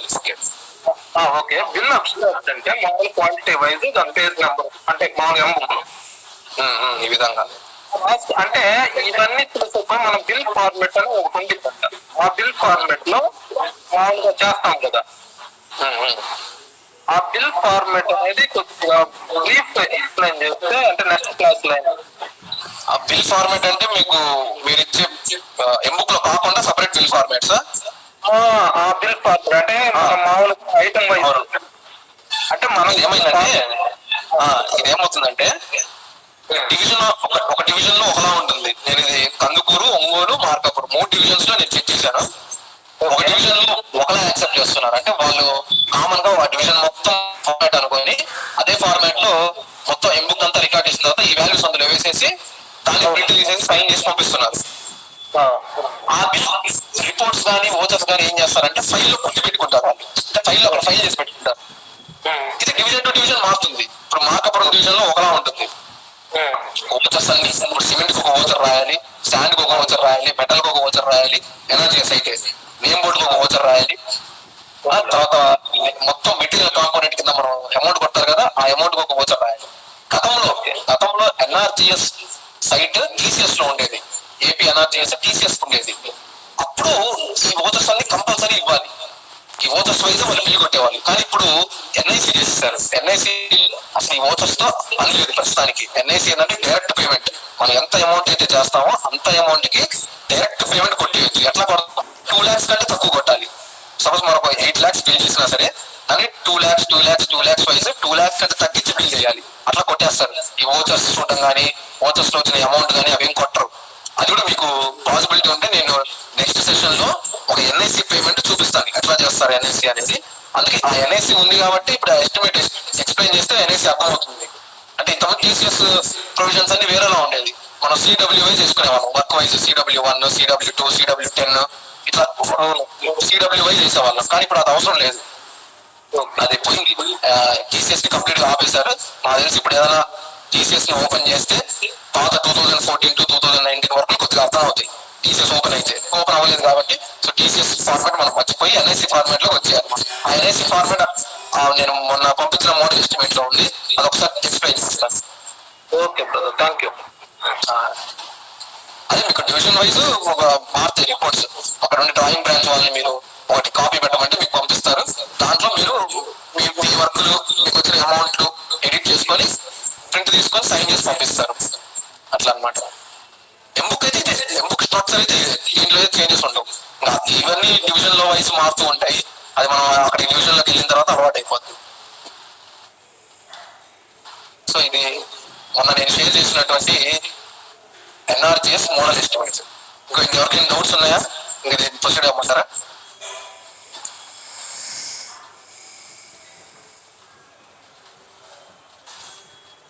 ఓకే ఓకే ప్రొసీడ్ అవుతున్నాను. మొన్న నేను ఎన్ఆర్జీఎస్ ఎస్టిమేట్ ఒకటి మోడల్ ఎస్టిమేట్ షేర్ చేశాను. ఇక్కడ ఒకసారి యాక్టివిటీ మాస్టర్ అని చూడండి. ఈ యాక్టివిటీ మాస్టర్ అనేది ఎన్ఐసిలో 16,000 యాక్టివిటీస్ ఉంటాయి. 16,000 ప్లస్ యాక్టివిటీస్ ఉన్నాయి. Civil items. మనం ఏ వర్క్ చేసినా సరే ఈ 16,000 యాక్టివిటీ లిస్ట్ లోనే ఉంటుంది మన సివిల్ ఐటమ్స్ అన్ని. మనము దాని ముందుగానే మనం ఏ వర్క్ అయితే చేస్తామో వాటన్నిటిని ఇట్లా మెటీరియల్ గా ఎంతెంత అమౌంట్ ఎంతెంత క్వాంటిటీ వస్తున్నాయో ముందే పంపించాలి. ఇది ఏం చేస్తారంటే మనం లైన్ ఎస్టిమేట్ వేసి పంపించిన తర్వాత ఆన్లైన్ లో ఇలా కొడతారు. వాళ్ళు వర్క్ ని ఈ విధంగా ఎంటర్ చేస్తారు. మనం పంపించిన ఎస్టిమేట్ లో ఎంటర్ చేయాలి. మన ఎస్టిమేట్ ఏది? ఇది ఎస్టిమేట్. ఈ విధంగా ఎంటర్ చేయరు ఆన్లైన్ చేసేటప్పుడు. మనం ఏం చెప్పాము ఇక్కడ? అన్స్కిల్ లేబర్ కి ఇంత చేసాము, సిఎస్పీకి ఎంత, సిసికి ఎంత, సెలెక్టెడ్ కలెక్షన్ అండ్ సప్లై ఎంత, వాటి స్ప్రెడ్డింగ్ ఎంత, తర్వాత నేమ్ బోర్డు ఇలా పంపించాం కదా. కానీ ఎన్ఐసి సిఓ లాగిన్ లో ఒక వర్క్ ని జనరేట్ చేయాలి. అంటే జనరేట్ చేయాలి, వర్క్ ఐడి జనరేట్ అవ్వాలి అంటే ఇలా టాస్క్లు కొట్టాలి. ఇది అక్కడ ఉండే కంప్యూటర్ ఆపరేటర్లు ఈ యాక్టివిటీలో సెట్ చేస్తారు. నేను చెప్పాను 16,000 చిల్లర ఉన్నాయి అక్కడ యాక్టివిటీస్. అందులో మనం ఈ వర్క్ కి ఇది యాక్టివిటీ అనమాట. ఈ యాక్టివిటీ వాళ్ళు సెట్ చేస్తారు. ACT 1338 సెట్ చేసి దీన్ని సెలెక్ట్ చేసుకొని మనం ఏదైతే లైన్ ఎస్టిమేట్ లో పంపించామో 1.6 క్యూబిక్ మీటర్ ఈ రేట్ ఎంటర్ చేస్తే ఆటోమేటిక్ అమౌంట్ వస్తుంది. ఈ విధంగా నెక్స్ట్ ఐటమ్స్ అలా వేజ్ అయిపోతుంది. వేజ్ క్లోజ్ చేస్తారు. నెక్స్ట్ మెటీరియల్ ఓపెన్ చేస్తారు. మెటీరియల్ ఓపెన్ చేయగానే యాడ్ న్యూ అని చూస్తుంది. ఆ యాడ్ న్యూ కొట్టేసి అలా ఈ యాక్టివిటీ కోడ్ కొడతారు. సో GST ఓపెన్ అవుతుంది. మనం పంపించిన క్యూబిక్ మీటర్ రేట్ కొడతారు. టోటల్ వస్తుంది. మళ్ళీ ఈ యాక్టివిటీ ఎంటర్ యాడ్ న్యూ కొడతారు. ఇంకొక బాక్స్ ఓపెన్ అవుతుంది. అక్కడ ఇది సెలెక్ట్ చేసుకుంటారు. ఈ పేమెంట్ వస్తుంది. అది ఈ ఐటమ్ వస్తుంది. ఈ క్యూబిక్ మీటర్ కొడతారు, రేట్ కొడతారు, ఈ టోటల్ వస్తుంది. అట్లా అన్నిటికీ మనం ఎస్టిమేట్ లో పంపించే ప్రతి డిస్క్రిప్షన్ కి ఒక యాక్టివిటీ ఉండాల్సిందే. ఆ యాక్టివిటీ కొడితేనే ఆ 10 lakhs ఆ 5 lakhs ఎస్టిమేట్ కంప్లీట్ అవుతుంది. ఇక్కడ చూడండి మీరు 10 lakhs కంప్లీట్ అయింది. ఎలా కంప్లీట్ అయిపోయింది? అన్ని అమౌంట్లు యాడ్ చేస్తేనే 10 lakhs.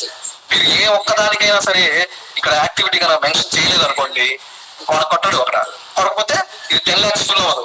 మీకు ఎంత వరకు సపోజ్ ఈ GST ఉంది, ఈ 45,000 ఉంది, మీరు ఇది చేసి పంపిరు, పొరపాటున అతను కూడా ఈ GST లేకుండానే కొట్టాడు అనుకోండి, మీకు ఈ 45,000 తగ్గి 9 lakhs సంథింగ్ వస్తుంది ఎస్టిమేట్. అట్లా రాకూడదు. ఒక్కసారి ఇక్కడ ఏదైతే ఎంటర్ చేస్తారో ఎన్ఐసిలో ఎలా అంటే ఒక్కసారి ఏదైతే ఎంటర్ చేస్తారో అదే ఐటమ్ కి మీరు వర్క్ చేయాలి. సప్లిమెంటరీగా చేసుకోవడానికి ప్రొవిజన్స్ లేవు. చాలా ఇబ్బందిగా ఉంటుంది. ఎన్ఐసి క్లోజ్ అయిపోతుంది. అదే ఎన్ఐసి లాక్ అయిపోతుంది. కంపల్సరీ ముందుగానే ఇవన్నీ మనం చేసి పంపించాలి. ట్రైన్ అయితే ట్రైన్, రోడ్ అయితే రోడ్డు, బిల్డింగ్ అయితే బిల్డింగ్. బిల్డింగ్ అయితే అల్లాడిపోతారు. దాదాపు 200 ఐటమ్స్ కి ఇవన్నీ వెతికి రాయాలంటే చాలా ఓపిక్ గా వెతుక్కొని ఈ ఐటమ్స్ అన్ని, ఈ కోడ్స్ అన్ని రాయాలి. ఈ యాక్టివిటీ కోడ్స్ అనమాట. ఇది టాస్క్ నెంబర్, ఈ మెటీరియల్ టాస్క్ నెంబర్ అంతా రాయాలి. ఇలా పంపించిన తర్వాత అక్కడ కరెక్షన్ చేసిన తర్వాత వాళ్ళు ఎస్టిమేట్ చూడరు, డైరెక్ట్ గా చూస్తారు. ఇది చూసి టాస్క్ నెంబర్ కొట్టేసి మనం ఎస్టిమేట్ జనరేట్ చేస్తారు. అప్పుడు వర్క్ ఐడి జనరేట్ అవుతుంది. వర్క్ ఐడి జనరేట్ అయిన తర్వాత ఆ వర్క్ ఐడి మీద మనము తీర్మానాలు అన్ని అయిపోతాయి. మనం వర్క్ స్టార్ట్ చేస్తాము. బిల్లు తర్వాత ఎన్ఐసి అయితే, ఎన్ఆర్జిఎస్ అయితే వాళ్ళు ఫీల్డ్ అసిస్టెంట్ జియో ట్యాగ్ చేస్తారు. వర్క్ ని ముందు జియో ట్యాగ్ చేస్తారు, డ్యూరింగ్ జియో ట్యాగ్ చేస్తారు, ఆఫ్టర్ జియో ట్యాగ్ చేస్తారు. జియో ట్యాగ్ అయితేనే పేమెంట్ తీసుకుంటుంది. జియో ట్యాగ్ అవ్వకుండా పేమెంట్లు కూడా తీసుకోదు. అంటే అన్ని ఒక ప్రాసెస్ జరుగుతాయి అనమాట. ఫీల్డ్ అసిస్టెంట్ లాగిన్ లోకి ఈ వర్క్ ఐడి వస్తుంది. వాళ్ళు అడుగుతారు, సార్ ఎక్కడ సార్ ఈ రోడ్ అంటారు. ఆ రోడ్ అని చూపిస్తాము. అక్కడికి వెళ్ళి వాళ్ళు వర్క్ జరగక ముందే బిఫోర్ ఒక జియో ట్యాగింగ్ చేస్తారు. డ్యూరింగ్ లో ఎప్పుడో ఒకసారి జియో ట్యాగింగ్ చేస్తారు. మనం బిల్లు పంపించినప్పుడు ఈ 2 జియో ట్యాగ్ తిరిగి ఉండాలి. బిల్లు ఎందుకు పంపించావు, పని అయిందనేగా, కనీసం వాళ్ళు పని అయిందని కొట్టాలిగా. మరి అట్లా జియో ట్యాగింగ్ అయితేనే వర్క్ అవుతుంది. సో ఇదంతా ప్రాసెస్ అనమాట. ముందు ఇది మాత్రం కంపల్సరీ యాక్టివిటీ మాస్టర్ పంపించాలి. యాక్టివిటీ మాస్టర్ పంపించకుండా మేము ఓన్లీ ఎస్టిమేట్స్ పంపిస్తే వాళ్ళు కొట్టరు. యాక్టివిటీ మాస్టర్ కూడా కావాలని అడుగుతారు. ఈ విధంగా యాక్టివిటీ మాస్టర్స్ పంపించాలి. Next NIC material master. ఇది సబ్మిట్ చేసిన తర్వాత ఎన్ఐసిలో ఈ విధంగా అడుగుతుంది, మెటీరియల్ మాస్టర్ కూడా ఎంటర్ చేయండి అని. ఇది కూడా మనం ఇది పంపించాలి. ఈ టాస్క్ కోడ్స్ అన్ని పంపించాలి. మనం ఏం పంపించాం ఇక్కడ చూడండి. Cost of cement same range లో ఇది బ్యాగ్స్ వస్తుంది. ఒక్కొక్క బ్యాగ్ కి ఇంత రేట్, ఈ అమౌంట్ వస్తుంది. అట్లానే cost of stand of concrete same range లో వస్తుంది మనకి. ఆ సేమ్ రేంజ్ క్వాంటిటీ ఇక్కడ వేసుకుంటాము. ఇక్కడ రేట్ ఇనిషియల్ కాస్ట్ వేస్తాము, ఇక్కడ వస్తుంది. ఇవన్నీ initial cost. So 20 amount HBC initial cost, same range ఎంత అయితే వచ్చిందో అది ఇక్కడ వేస్తాము. ఇది ఎన్ఏసి మెటీరియల్ మాస్టర్. ఇందాక యాక్టివిటీ మాస్టర్ అంటే అన్ని యాక్టివిటీస్ అక్కడ ఉంటాయి.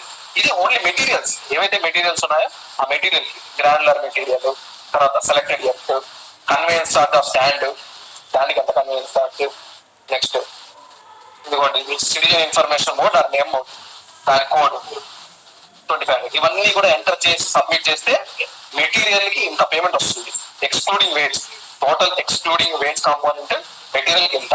సో కాంట్రాక్టర్ ఇంతకే పని చేయాలి. ఈ 10 lakhs లో ఇది పోను కొంత అమౌంట్ ఉంటుంది, అది వేజ్. ఇది కొంత చేయాలి. ఈ రెండు వేజ్ అనమాట. ఇది మనం ఎవరైతే వర్క్ ఐడీస్ తీసుకొని కొడతామో ఆ లేబర్కి వెళ్ళిపోతాయి. కాంట్రాక్టర్కి వెళ్ళే అమౌంట్ ఇంత, అంటే ఇంత పని చేస్తాడని అర్థం కాంట్రాక్టర్. ఇందులో QC 0.5 గవర్నమెంట్కి వెళ్ళిపోద్ది, సేమ్ రేంజ్ APMIDCకి వెళ్ళిపోద్ది, వర్క్ వైస్ ఫైల్ కట్ అవుద్ది. ఈ 3 అమౌంట్ కట్ అవుతాయి. ఈ 3 కట్ అయిపోతాయి. కట్ అయ్యి మిగతాదంతా కూడా కాంట్రాక్టర్కి వెళ్ళిపోద్ది.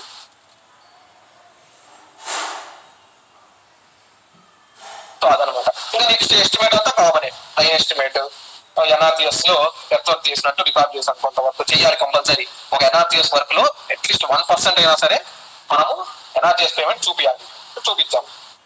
గ్రాన్యులర్ సబ్బేస్, ఇదంతా common. Construction of granular subbase, CC payment, cost and supply of selected work, దాని యొక్క స్ప్రెడ్డింగ్, ఇది మళ్ళీ అన్స్కిల్ లేబర్. ఈ రేట్లు ఉంటాయి. ఈ రేట్లు ఎక్కడి నుంచి వచ్చాయి అనేది కూడా నేను డేటాలో చూపించాను. మీరు డేటాలో ఒకసారి చూస్తే ఈ రేట్ ఎక్కడి నుంచి వచ్చింది అనేది కూడా ఆ వెబ్సైట్ NIC.gov.in అని ఒక సెక్యూర్ వెబ్సైట్ ఉంటుంది. ఆ వెబ్సైట్ లో ఈ రేట్లన్నీ ఉంటాయి. ఈ రేటు, అన్స్కిల్డ్ ఈ రేటు, ఇవన్నీ ఉంటాయి. అందులో నేను వెతుక్కొని వేశాను. అట్లనే డేటాలో కూడా మెన్షన్ చేశాను. అది ఎక్కడి నుంచి వెతికి వేశాను అనేది కూడా ఒకసారి మీరు దాన్ని చదివి మీరు గూగుల్లో సెర్చ్ చేస్తే మీకు అది దొరుకుతుంది. సో ఇక్కడ NRGS ఎస్టిమేట్ కి మామూలు జనరల్ గ్రాంట్ ఎస్టిమేట్ కి డిఫరెన్స్ ఇదే అనమాట. యాక్టివిటీ మాస్టర్, మెటీరియల్ మాస్టర్, ఈ 2 పంపిస్తేనే మనకు వర్క్ ఐడి జనరేట్ అవుతుంది. నెక్స్ట్ మనం సపోజ్ ఒక 5 లక్షలు, ఈ 10 లక్షల్లో ఒక 5 లక్షలు వర్క్ చేస్తే ఇవన్నీ 5 లక్షలకే వస్తాయి. 5 లక్షలకి ఎంతైతే రావాలి మెటీరియల్స్ అంతే వస్తాయి. ఇవి కూడా పంపించాలి మనం. ఇవి కూడా పంపిస్తే అక్కడ కంప్యూటర్ ఆపరేటర్ ఏం చేస్తారంటే CO లాగిన్ లో ఎంతవరకు అయితే అయిందో అంతవరకు ఎంటర్ చేస్తారు.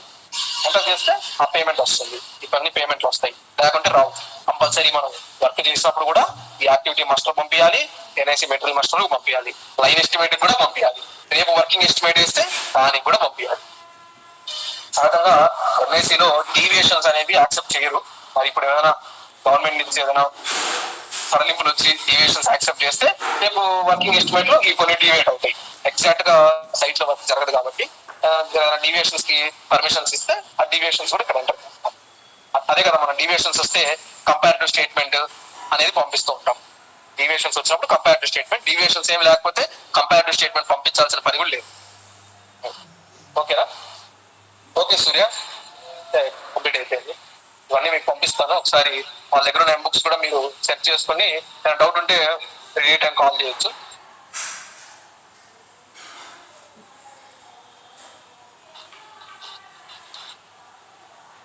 ఓకే, డౌట్ ఉంటే అడగండి.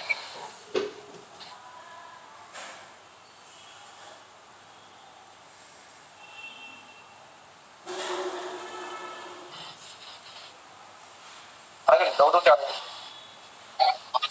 హలో బ్రదర్,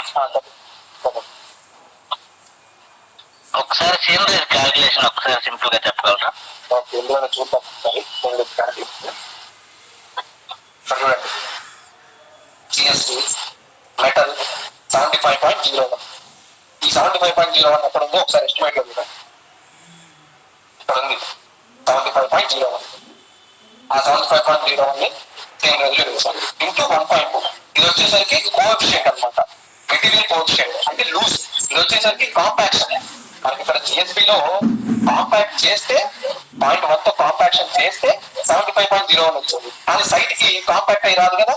సైట్ కి సేమ్ రేజ్ అంటే సైట్ కి మెటీరియల్స్ ఎలా వస్తాయి, వితౌట్ కాంపాక్షన్ వస్తాయి. 1.2 ఇంటూ 1.2 తీసుకుంటే ఇంత అమౌంట్ వస్తుంది, ఇంత క్వాంటిటీ వస్తుంది 90.01. దానికి మెటల్ కి same rate amount calculation factor వచ్చేసరికి ఇంటూ 90 చేస్తే ఈ అమౌంట్ వస్తుంది. ఒకటి next CC payment metal CC payment ఒకసారి నెక్స్ట్ సిసి పేమెంట్ వచ్చేసరికి టోటల్ వేస్తాము 115.92.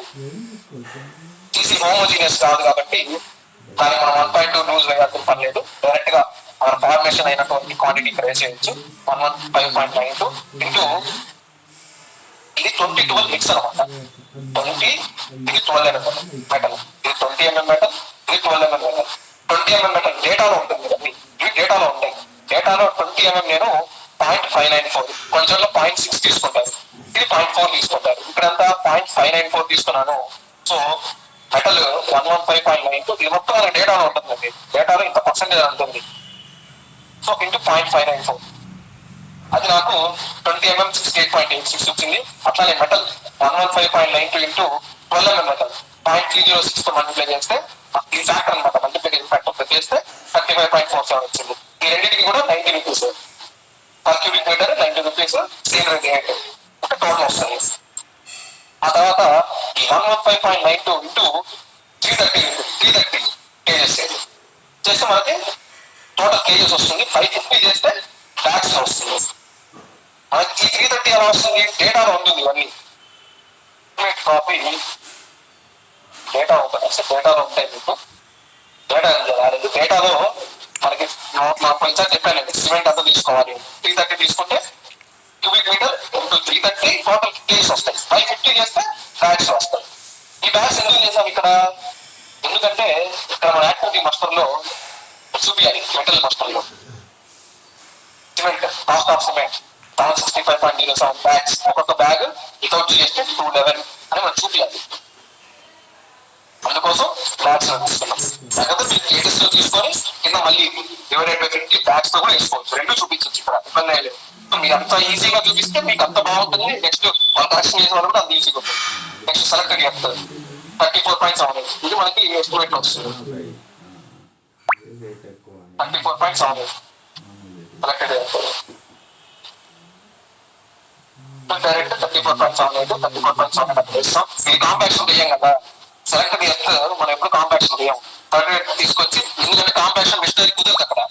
మిషనరీలో ఆ కొద్దిగా 0.5 స్పేస్ లో, ఆ 1 మీటర్ స్పేస్ లో మిషనరీ తిరగదు కాబట్టి డైరెక్ట్ మనుషులు పెట్టేసి స్ప్రెడ్డింగ్ చేసేసి వాళ్ళే దిగుసా చేస్తారు. సరిపోతుంది దాంతో. సో డైరెక్ట్ గా వచ్చిన క్వాంటిటీ వేస్తాము. ఇది 45 రూపీస్ అనుకుంటా. ఎర్త్కి అయితే 45, శాండ్ కి 100 రూపీస్. సేమ్ రేజ్ అమెండ్మెంట్ ఉంది ఒకటి, అది కూడా షేర్ చేస్తాను. ఆ సేమ్ రేజ్ అమౌంట్ లో ఎవరెవరికి ఎంత సేమ్ రేజ్ అమౌంట్ ఇవ్వాలనేది ఉంటుందంట. దాని ప్రకారం ఈ టోటల్స్ వస్తాయి. ఈ టోటల్ యాడ్ చేసుకుంటే మనకి సేమ్ రేజ్ టోటల్ అమౌంట్ వస్తుంది. ఈ ఫ్యాక్టర్స్ కొంతమంది చూపించారు. కొంతమంది ఏంటంటే డైరెక్ట్ గా 75.01 ఇక్కడ 90.01 వేస్తారు. ఫ్యాక్టర్స్ చూపిరు మనకి ఈజీగా ఉంటుంది అర్థం చేసుకోవడానికి లేదా కరెక్షన్ చేసేదానికి కూడా ఈజీగా ఉంటుంది. ఆ ఫ్యాక్టర్స్ వేసి చూపించాను. మీరు కూడా రేపు ఆ ఫ్యాక్టర్స్ వేసి చూపిస్తే చాలా ఈజీగా ఉంటుంది అర్థం చేసుకుంటే అక్కడ కరెక్షన్ చేసేవాడికి మీకైనా ఈజీగా ఉంటుంది. ఈ ఎక్కడి నుంచి వస్తాయి ఈ ఫ్యాక్టర్స్ అంటే డేటాలో ఉంటాయి. డేటాలో ఈ ఐటమ్స్ ఉంటాయి, ఈ కోఎఫిషియెంట్స్ అనేవి ఉంటాయి. ఓకేనా? Okay brother.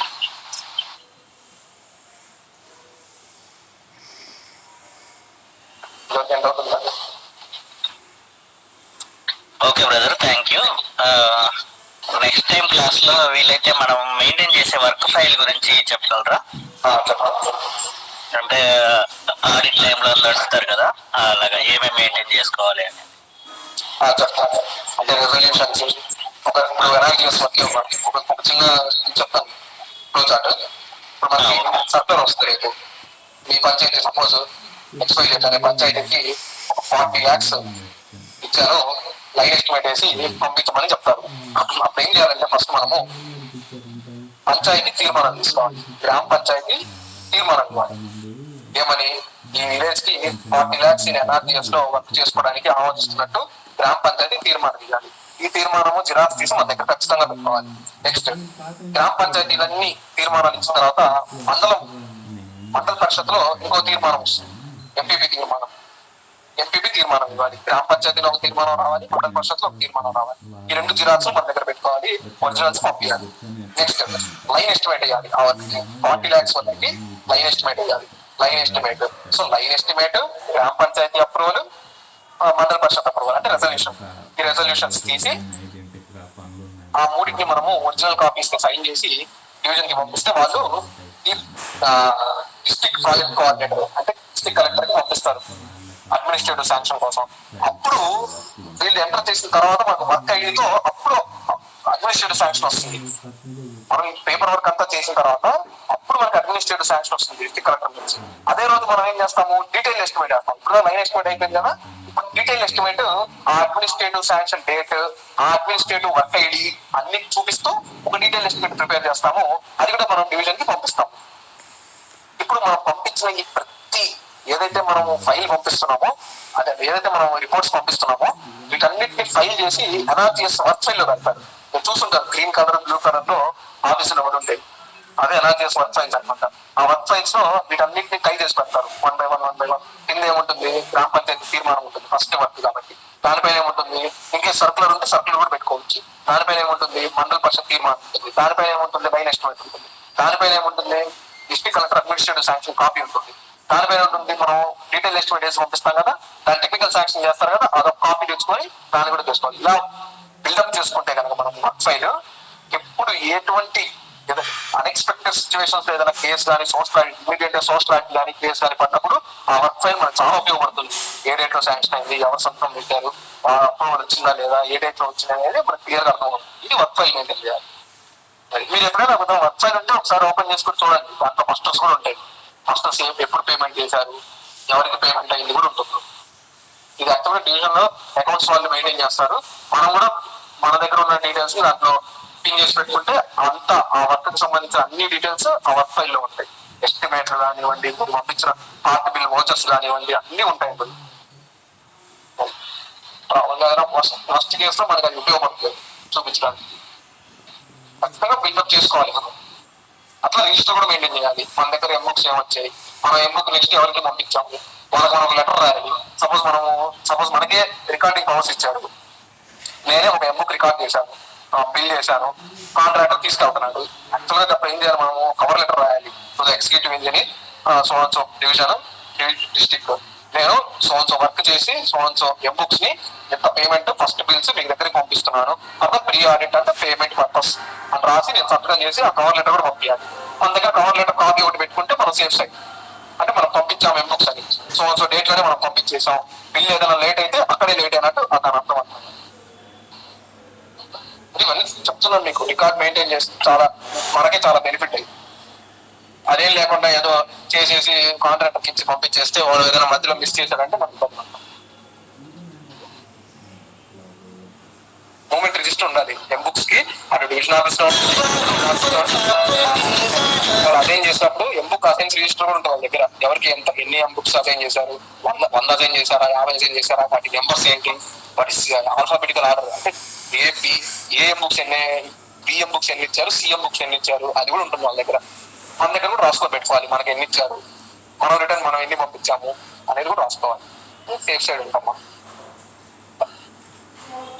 ఏమైనా డౌట్స్ ఉన్నాయా?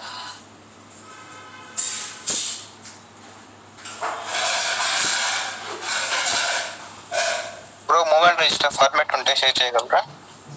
ఇది M book movement register format. Format అంటే ఏముంది, ఇప్పుడు సీరియల్ నెంబరు, నేమ్ ఆఫ్ హక్కు, డేట్ ఆఫ్ సబ్మిషన్, సబ్మిటెడ్ ఎవరికి సబ్మిట్ చేశారు, సబ్మిటెడ్ బై హూమ్ ఎవరు సబ్మిట్ చేస్తున్నారు తీసుకెళ్ళి, అది రాసుకొని జరిపి మనకు ఎట్లా అర్థమైతే అట్లా రాసుకోవచ్చు మూమెంట్ రిజిస్టర్. అసలు కొంతమంది ఏం చేస్తారంటే ఎంబుక్ వర్క్ కూడా రాయరు, నేమ్ ఆఫ్ ద వర్క్ రాస్తే చాలా పెద్దగా అయిపోతుంది. అందుకని ఏం చేస్తారు, డైరెక్ట్ గా సీరియల్ నెంబరు, ఎంబీ నెంబర్ అంతే, ఏ ఎంబుక్ తీసుకెళ్తున్నారు, ఏ పంచాయతీ అంతే, అంతవరకే రాస్తారు. అంటే మనకు అర్థమయ్యేటట్టు మనం రాసుకుంటే సరిపోతుంది. అంత అవసరం లేదు, ఫార్మాట్ అంటే ఉండదు, మనం ఎట్లా అర్థమైతే అట్లా రాసుకోవచ్చు. మన ఎంబుక్ ఇప్పుడు మనకు డౌట్ వచ్చింది, ఎవరైనా వచ్చే కాంట్రాక్ట్ సార్ నాకు మళ్ళీ పే చేయండి, నా ఎంబుక్ తీయండి అంటుంది. మనం ఆ ఎంబుక్ పంపించామో లేదో మనకు అసలు ఐడియా ఉంటుంది.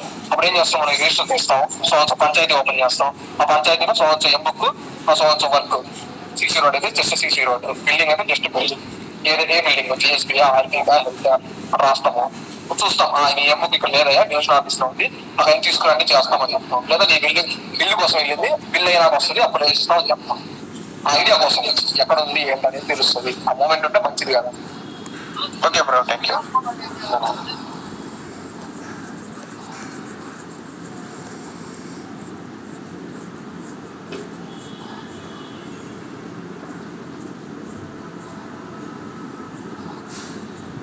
ఇంకెవరికైనా డౌట్స్ ఉన్నాయా?